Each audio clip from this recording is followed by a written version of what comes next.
ülkemizi, milletimizi, İslam beldelerini ve tüm dünyayı her türlü savaştan, afetten, fitneden, fesattan muhafaza eyle Allah'ım. Amin. Ve selamun ala cemi'il enbiya'i vel murselin. Salavatullahi ve selamuhu aleyhim ecma'in. Velhamdülillahi Rabbil alemin. El Fatiha.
Sayın konuklar, 15 Temmuz 2016'da hain Fethullahçı terör örgütü tarafından devletimiz, milli bütünlüğümüz ve irademiz yok edilmeye çalışılmış, milli iradenin tecelligahı Gazi Meclisimize, Cumhurbaşkanımıza ve Başkomutanımıza ve Cumhurbaşkanlığı Külliyesi'yle ülkemizin güzide kurumlarına saldırılmış, yerden ve gökten yağdırılan sayısız mermi ve bombalarla 251 vatan evladımız şehit, 2000'e aşkın evladımız gazi olmuştur. Şimdi sizleri şehitlerimizin anısına saygı duruşuna, ardından milli marşlarımızı okumaya davet ediyorum.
Terör örgütü üyeleri Gazi Meclisimiz olmamıştı.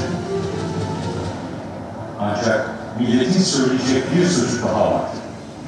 Halkımız tek güç olarak Cumhurbaşkanı Erdoğan'ın çağrısına cevap verdi ve canı pahasına meydanlara indi.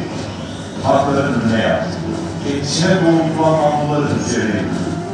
Bir an bile düşünmeden şehit oldu, gazi oldu. Demokrasiyi içe sayan terör örgütü üyeleri milli birlik ve beraberlik karşısında bozguna uğradı. Okla, tüfekle başlattıkları saldırı milletin cesaretiyle hezimete uğradı. Millet bir demokrasi zaferini imza attı. Meydanlar, destan yazan Türk milleti dünyaya bir kez daha aykırdı. Vatan bizim, irade bizimdir. Bugün biz Türkiye Respublikası'nın 21. kılımında en ağır tarihi bir okuyasın Estep Eskeri geçesinde katışıp atağız. Bugün demokratiya jana uluttun birimdigi dep atalgan negizgi sebeplerin biri. Uluttun birimdigi jana ulut tarihi okuyalarda uluttun bölünüp ketpeşine, өлкөнүн сакталып калышына биринчи гарантер болот экенин көрсөтөт. Кече түрк элчилиги уюштурган Ала тоо кинотеатрында бишкектиктерге бир даярдалган лентаны, кинолентаны көрсөтүштү. Бул лентаны көрүш керек. Чындыгында көп биз билбеген, биздин кабарыбыз жок болгон нерселерди ошол жерде ачыкталып көрсөтүлдү. Эми Түрк Республикасы 20-кылымда, андан мурунку тарыхында абдан көп башынан оор тарыхый окуяларды кечирген. Бирок түрк эли биримдиги менен, акылмандыгы менен өзүнүн жеринде, өзүнүн өлкөсүндө башка жерде жашоо жок экенин негизинде Түркияны мына бүгүнкү күнгө чейин сактап келген.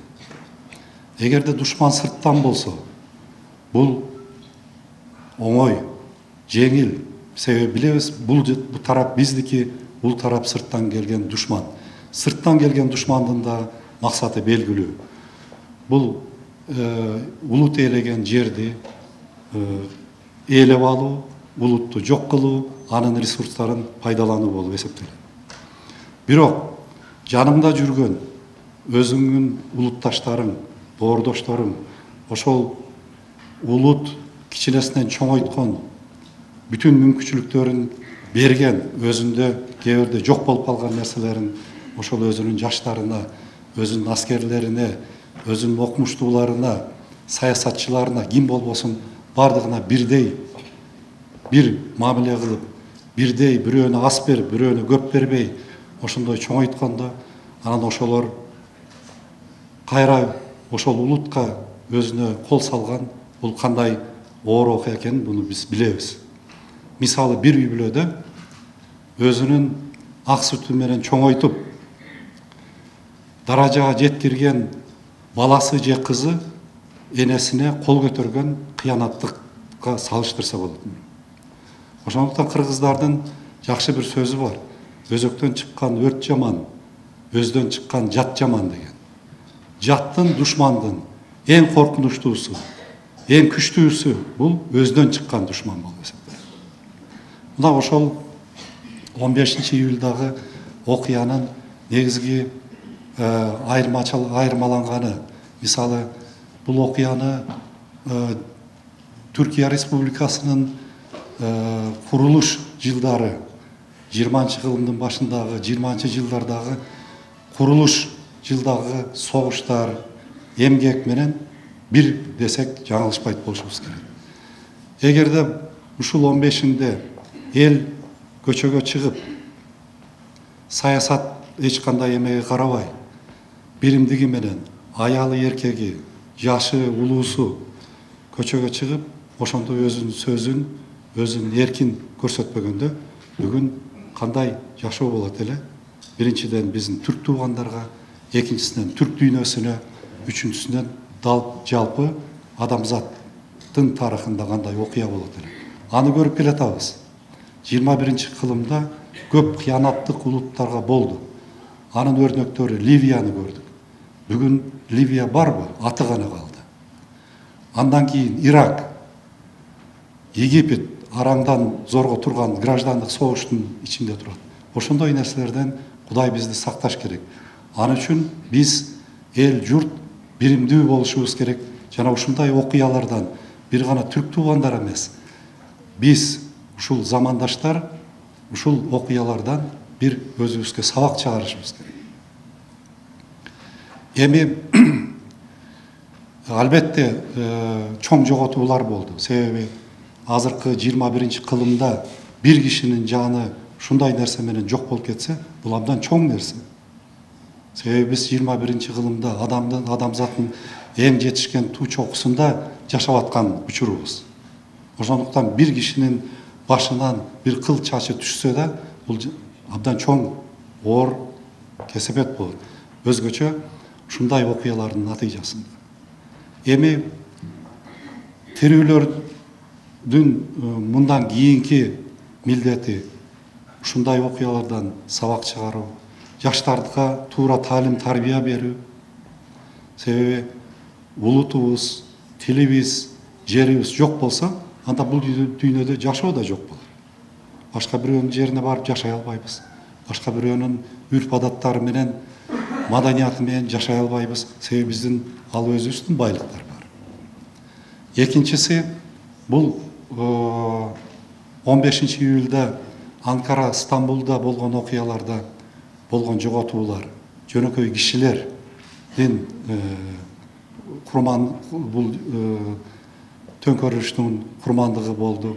Аларды эскериш керек. Эскергенде кандай эскеребиз? Ал биздин динде жазылган. Биз аларга Курандын аяттарын окуп, Кудайдан бүтүн жакшылыктарды тилешибиз керек. Ошондон бүгүн программабызды баштадык. Жаткан жерлери жайлуу болсун. Бүгүн окуган Куран аяттарыбыз кабыл болсун. Биздин улут эч качан бөлүнбөсүн, бирге бололу. Келечегибиз биримдикте болсо, биримдүү болсок, келечегибиз кенен болот. Эч качан кыйынчылык болбойт. Экономикалык, саясий жана башка проблемалар бул жеңил проблема. Улут жоготуп коюудан. Ошондуктан эгер бир болсок, дайыма биз бүт проблемаларды жеңебиз, эң алдыңкы катарларда болобуз дегенге мен терең ишенемин. Sizleri 15 Temmuz hain darbe girişiminin 3. senesinde Büyükelçiliğimizle birlikte himayelerinde bütün Kırgızistan'da, Bişkek'te yapılmakta olan faaliyetler cümlesinden üniversitemizde de gerçekleştirmiş olduğumuz faaliyete iştirakinizden dolayı kalbi duygularla selamlıyorum. Hoş geldiniz diyorum.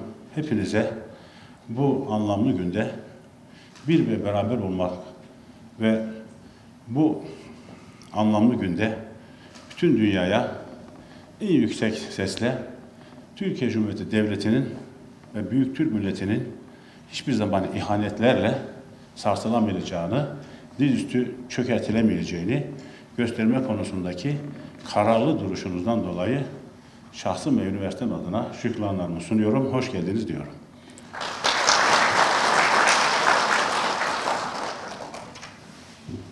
Esasen biraz evvelki kısa belgeselde olayın mahiyeti çok güzel ifade edildi. Çok değerli kardeşim Asılbek hocamız da esasen yine bu olayın mana ve mahiyetini çok güzel şekilde ifade ettiler. 15 Temmuz olayı nedir dediğimiz zaman esasen şöyle bakalım olaya. Biz Anadolu toprağına 1071'de geldik. Üzerinden yaklaşık 1000 sene geçti. Bu toprak vatan yapıldı. Bu çok ağır bedel ödenerek elde edilen bir vatandı. Ama öyle ki bir defa bedel ödemedik. 1000 yıldan beri gerektiğinde her defa bedel ödedik. Bizim Anadolu toprağındaki tarihimize bakacak olursak hiçbir 10 yıl yoktur ki bu millet bir kere daha vatan sevgisiyle, milletinin birlik ve beraberliğiyle, vatanına kastedilere karşı her şeyi göze alarak yaptığı mücadeleyle tarihteki yerini almamış olsun. Bu şekilde bir büyük medeniyet kurduk. Bütün dünyaya insan merkezli bir medeniyet hediye ettik. İnsan olmayı, adaletle hükmetmeyi, hakkın haklının olduğu bir mutlu dünyada yaşamayı biz Anadolu toprağında kurmuş olduğumuz, ağır bedel ödediğimiz bu medeniyetle bütün dünyaya 600 sene boyunca hizmet ederek iftiharla gösterdik. 1920'lerin biraz evvel değerli kardeşim söyledi. 20. yüzyılın başı 1920'ler, 15'ler, 10'lar. Hatta biraz daha geriye doğru gidersek son yüzyıl felaketler yüzyılıdır bizim için. Gerçekten Türklerin ateşle imtihan yıllarıdır. Maalesef geriye gidiş yıllarımızdır. Ama 1920'de yeni bir kahramanlık destanı yazdık. Büyük Atatürk'ün önderliğinde Ankara'da Gazi Meclisimizi kurduk ve yeniden o günkü dünyanın 7 büyüğüne karşı bir mücadele daha verdik. Şanımızla, şerefimizle istiklalimizi bütün dünyaya ilan ettik. 1923'te kurmuş olduğumuz Türkiye Cumhuriyeti Devleti'yle de tarihteki yerimizi asla bırakmayacağımızı bütün dünyaya gösterdik. Ama yine de bizim imtihanımız bitmedi. İçten ve dıştan ihanet ve düşmanlık bizimle hep ama hep beraber oldu. Onun için Türkiye durmak yaraşmaz. Türkiye gaflet hiç yaraşmaz. Türk uyanık olmak durumundadır. Türk merhametlidir, şefkatlidir. Ama Türk bilecek ki kendine ihanet edenlerin ne merhameti vardır, ne şefkati vardır, ne Allah korkusu vardır. İşte bunu 1950'ler, 60'lar, 70'ler, 80'ler her 10 yılda bir kere daha sınanarak geldik. Bu sınamada aslında biz bir şeyi biliyorduk. Düşman kim, dost kim? Fakat 15 Temmuz meselesine gelirken gördük ki düşman bir yeni formata geçmiş. Yeni bir metot uyguluyor. Bir nevi mutasyona uğramış. Düşman sizden gözüküyor. Düşman dost gözüküyor. Düşman benim gibi, senin gibi, benim içimde yaşayanlar olanlardan gözüküyor. Ve bir diyelim ki an evvel sizinle beraber mescitte alnını secdeye koyarken birdenbire alnını secdeden kaldırmış, sırtınızdan bıçaklıyor. İşte biz böyle bir düşmanla karşı karşıya kaldık 15 Temmuz'da. Bu en zalim düşman. Bu en acımasız düşman. En merhametsiz düşman. En nankör düşman. Evet. Bu düşmanın adı FETÖ Küresel İhanet Örgütü'dür.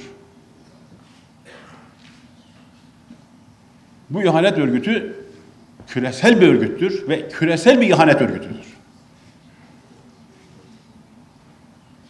Görevi de Büyük Türk milletinin yeni bir kutlu yürüyüşe çıkıp yeni bir medeniyet kurup dünyaya hizmet etmesini engellemektir. Ana görevi budur.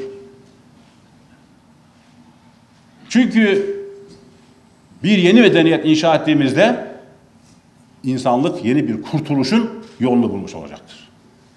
Bugünkü dünyada adalet var mı? Bugünkü dünyada haklılığın mı? Bugünkü dünyada insanın kıymeti var mı? Biraz evvel Asıl Bekir Bey söyledi. Bakın İslam coğrafyasına, Türk coğrafyasına her tarafta kan akıyor, gözyaşı akıyor. Ülkeler paramparça, devletler yıkılıyor, şehirler harabeye dönmüş. Burası bizim coğrafyamız. Burası bizim gönül coğrafyamız. Burada akan her kan bizim sinemizden akıyor. İşte bütün bunların önüne geçecek olan aziz milletimizin başlatmış olduğu Sayın Cumhurbaşkanımızın liderliğindeki kutlu yürüyüşünde kuracağı yeni büyük medeniyetin inşasıdır.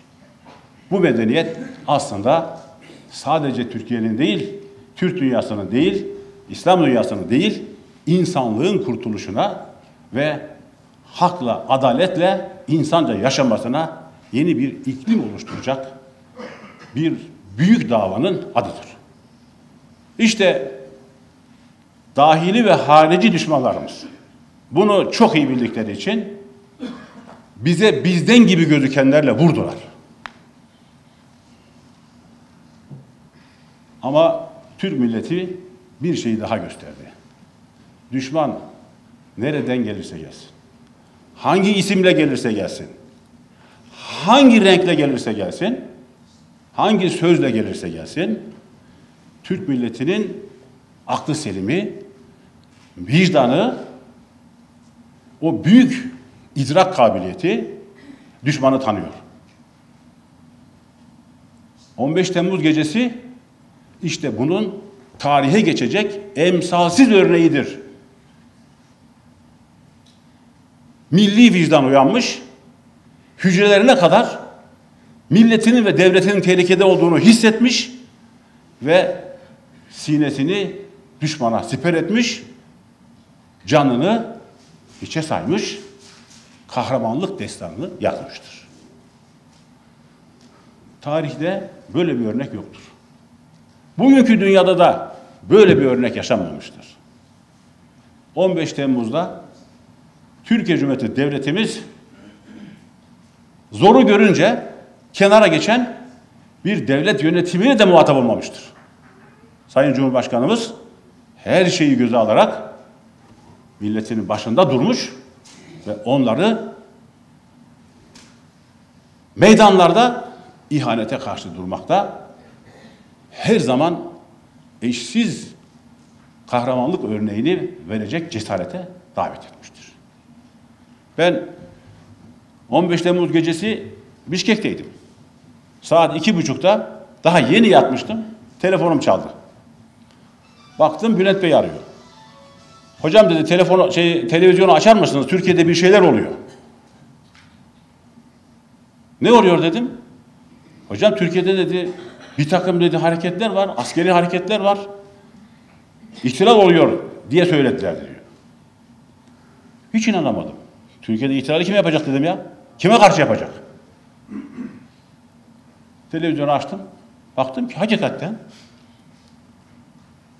bir garabet resimleri var.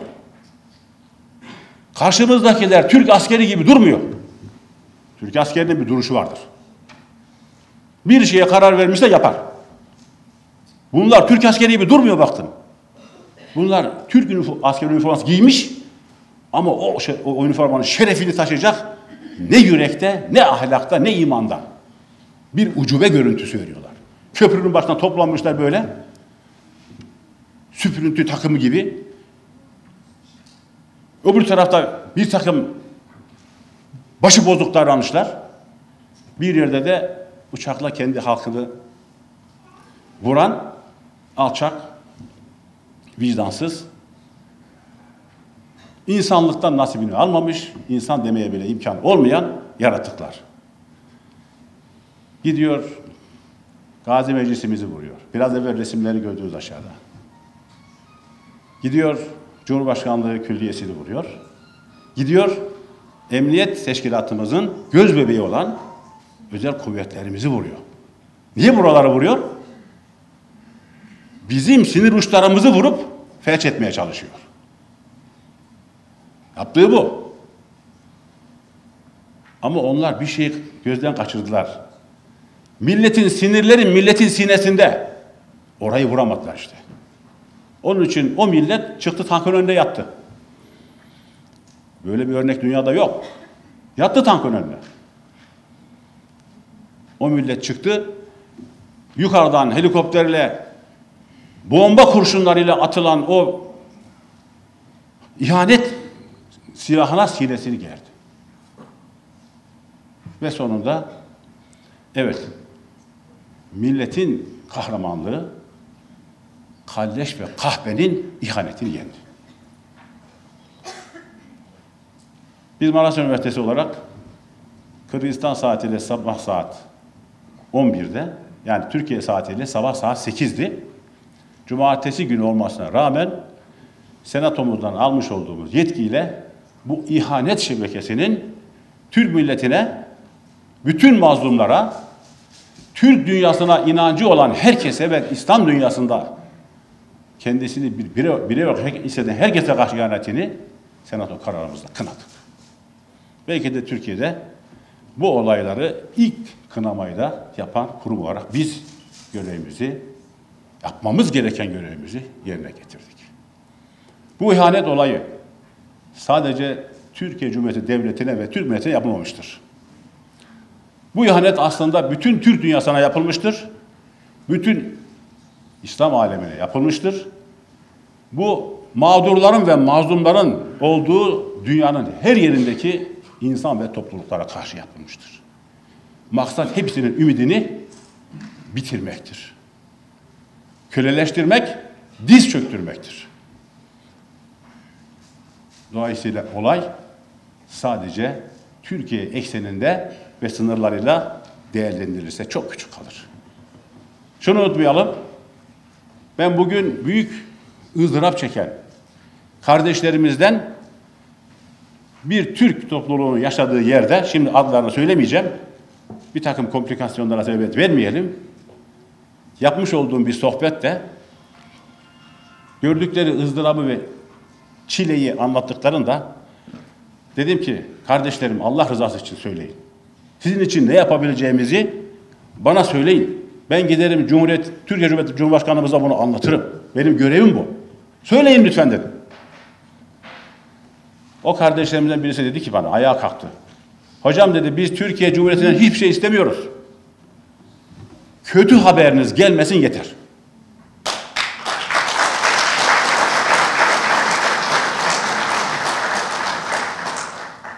Değerli kardeşlerim, Türkiye Cumhuriyeti'nin işte böyle büyük bir görevi vardır. Dünyanın neresinde olursa olsun, Türk, Müslüman, mağdur, mazlum, herkes için ümidin kaynağıdır. Moralin kaynağıdır. Geleceğe olan inancın kaynağıdır. Yaşama sevincinin kaynağıdır. Türk milletinin kötü haberini yazmaya hiç kimsenin hakkı yoktur. İşte bu hainleri bu duygularla lanetliyoruz. Onlar tarihe çok kara bir leke olarak ve çok aşağılık varlıklar olarak geçmişlerdir. Onların dünyada bir yeri yoktur. Ama Allah biliyor, ahirette de bir yerleri yoktur. Bunlar nereye gidecekler? İşte halleri budur. Büyük Türk milleti bir ve beraber olarak istiklalini de, istikbalini de, hürriyetini de, milli birliğini de, vatanın bütünlüğünü de korumuş ve kendisine ümit bağlayanlara hakiki bir ümit olduğunu bir kere daha göstermiştir. Bu vesileyle kahraman şehitlerimizi rahmetle anıyorum. Onların aziz hatıralarını her zaman gönlümüzde yaşatıp onlara layık olduğumuzu göstereceğimizi, sıramız gelirse bizim de onların yaptığından aşağı kalmayacağımızı işte burada bir kere daha ifade ediyorum.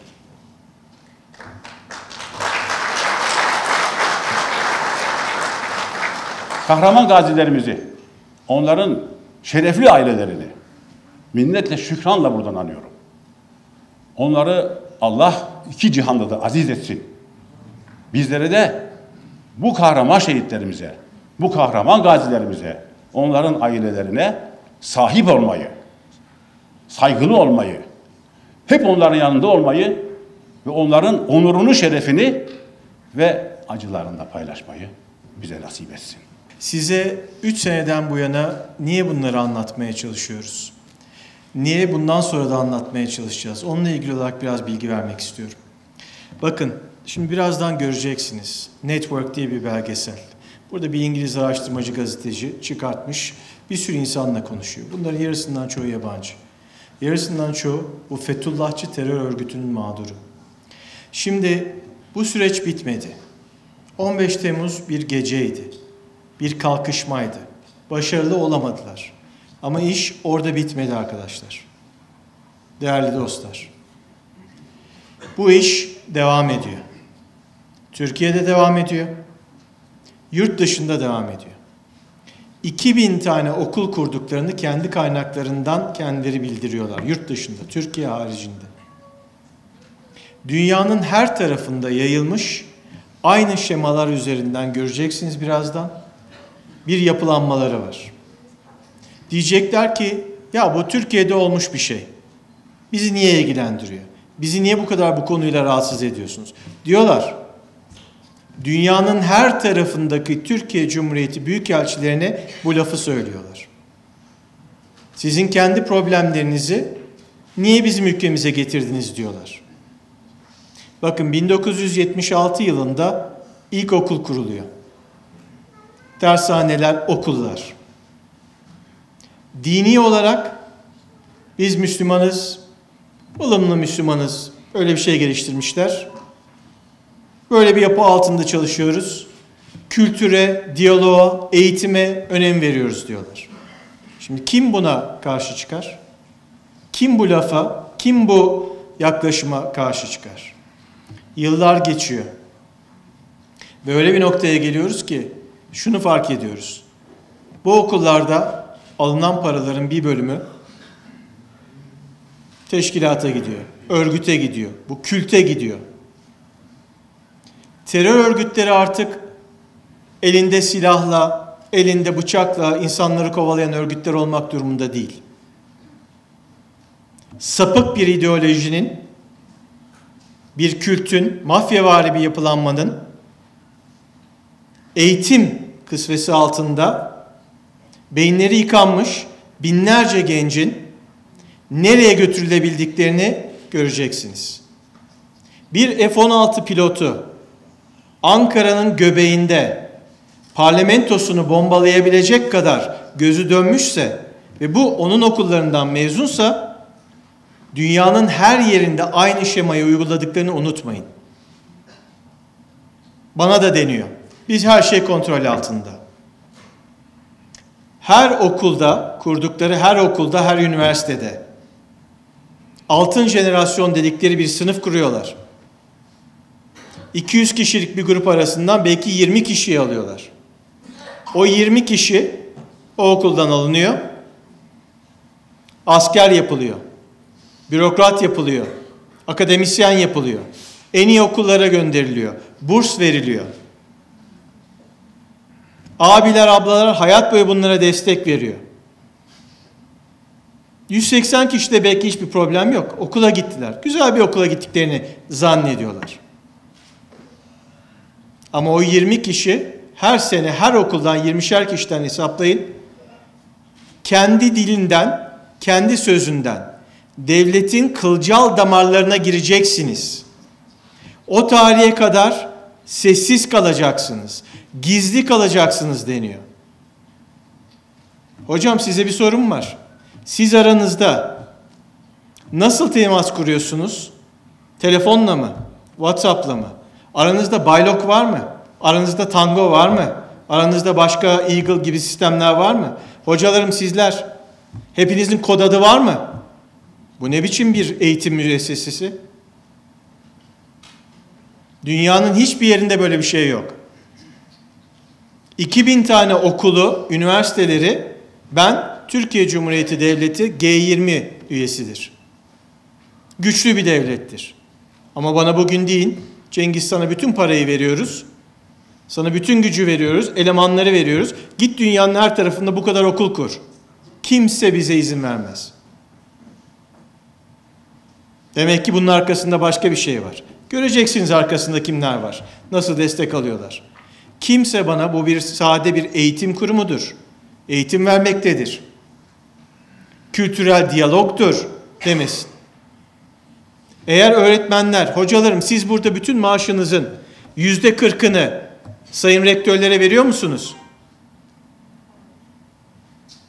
Okulların hepsinde öğretmenler maaşlarının hepsinin %20'sini, %30'unu, %40'ını mecburi olarak yönetimlere devrediyorlar. Bunları nereden alıyoruz? Kendi sözlerinden, mahkemelerdeki ifadelerinden. Bu ne biçim bir eğitimdir? İş adamları okullara destek verdik diyorlar. Verdikleri desteklerle abiler, ablalar oluyorlar. Oradan elemanlar yükseliyor. O iş adamlarına iş bulunuyor. Networkler kuruluyor. Ondan sonra bir bakıyorsunuz para işi her şeyin önüne geçmiş. O okullardan mezun olan çocukların hepsi sınavlarda altını çiziyorum. Şablon dünyanın her yerinde aynı şekilde uygulanıyor. Güney Amerika'da da öyle, Japonya'da da öyle. Amerika'da da öyle, Türkiye'de de öyleydi. Sınavlarda soruları çalıyorlar. Basım evlerinden sorular bulunuyor. Okullardaki öğretmenler aracılığıyla, fakültelerdeki öğretmenler aracılığıyla sadece kendilerine yönelik olarak çalışmalar yapıyorlar. Bunların hiçbirisi bitmedi. 15 Temmuz bizim için bir demokrasi, milli birlik günüdür. Ama dünyaya da bir mesajdır. Türk halkı sokağa çıktı. Ülkesini, vatanını, milletini, devletini korudu. Tankın önüne yatan onlarca insan var. Bu sadece İstanbul'da, Ankara'da olmadı. Marmaris'te Cumhurbaşkanı'nı ve bütün ailesini öldürmeye giden komando timi var. Sivas'ta, Konya'da, Adana'da tanklar sokaklara çıktılar. Bunun detayları var. Ama size şu mesajı vermek istiyoruz.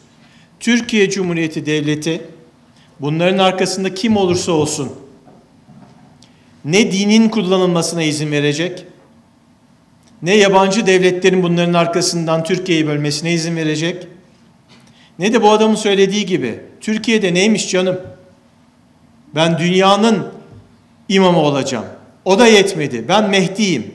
Bu laflar Müslüman olanlar aramızda, olmayanlar da olabilir. Mehdi ne demek? Kim kabul ediyor bunu? O Mehdi'ye inanıp Türkiye Cumhuriyeti'nin parlamentosunu bombalayan adamlar var. Bu ne biçim beyin yıkanmıştı? Bunların hepsi üniversite mezunu. Dolayısıyla sizlere şunu söyleyeceğim. Bu iş bitmedi. Biz peşindeyiz ve bırakmayacağız. Ne Türkiye'de ne dünyanın hiçbir yerinde. Beğenilmiyorsa beğenilmeyebilir. Ama başınıza gelecekse kararını siz alın. Düşünün, burada aynı şablon uygulanıyor mu bir bakın. Türkiye'deki ticaret, basın, medya, sosyal medya, abiler, ablalar, okullar, üniversiteler, soruların çalınması, bazı kişilerin ön plana çıkartılması, altın grubu oluşturulması okullarda ve bunların bütün devletin kılcal damarlarına ve ticaretin kılcal damarlarına yerleştirilmesi. Dünyanın başka yerlerinde bunun örnekleri var mı? Devam ediyor mu? O zaman bizim çalışmamız bitmedi. Ve bunu sadece 15 Temmuz'da değil. Biz bunu anlatmaya devam edeceğiz. Bizi sevsinler, sevmesinler. Güzellik yarışmasına gelmedik. Gereğini de yapacağız. Beyindeki bu 10 milyar hücre harekete geçmek için tedebbür, tefekkür adına böyle bir tembih bekliyor. Allah onları oraya koyduğuna göre, o kadar asker orada bulunduğuna göre, bence onunla çok şey fethedebilirsiniz. Ama zannediyorum bunlar uykuda. Evet, uykuda.